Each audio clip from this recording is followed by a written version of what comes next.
how should founders think about partnerships? I've got some timing questions and stuff later, but in general, are partnerships something that founders should be looking at? And how do you think about that? This is a big topic that can go 1,000 different directions as well. I mean, partnerships could be great. They're a growth multiplier if it's the right partnership.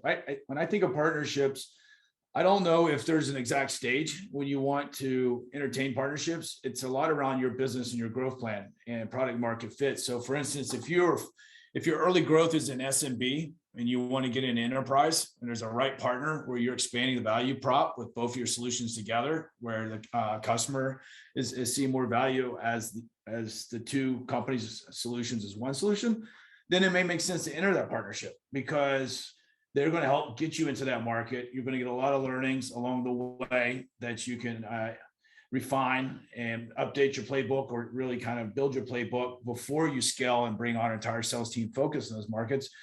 But then even later stage, if you're starting SMB and you're moving to enterprise, and enterprise is where your big growth opportunities are. So do you want to keep investing in SMB, or is there a partnership that's aligned with that market, or aligned with your solution in that market, that you can partner and they're your growth engine on your smaller growth opportunities while you're shifting the majority of your focus into the enterprise space? So I think it depends on the market you're calling into, the alignment with potential partners. But the one thing just to be cautious about is never engage in a partnership because it looks great on a whiteboard and you're thinking, oh, this will lead us to this level of growth in 2 years, if the culture and values of the companies don't match.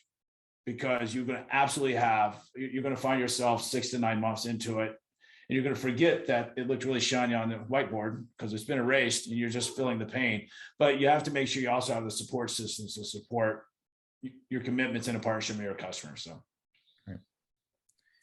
Yeah, we've said this multiple times on this webinar, which is alignment, right?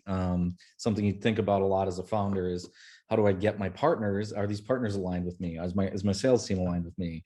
Are my client advocates aligned with me? And it's very important that if you're going into a partnership, that they're not pulling against you, right? Otherwise, they're just going to introduce friction that prevents you from growing. I think the other thing is, you need to really focus on making sure you're getting a good deal, even though you might be smaller, right? But one of the things I wanted to ask is, how do you find a good partner? So yeah, I want a partner. This is my strategy. But I'm sitting in my house and I'm looking out over this ocean of people. How do you go about even finding someone that might resonate as a partner? Let's start with Anna.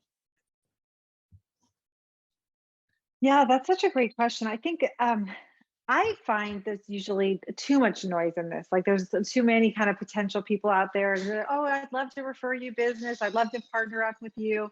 And the work, there's the dog barking, guys.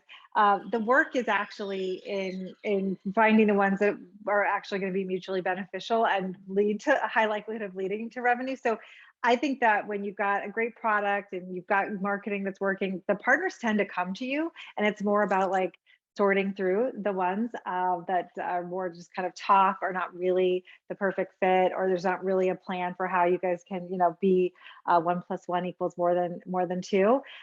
In my experience, that's the case.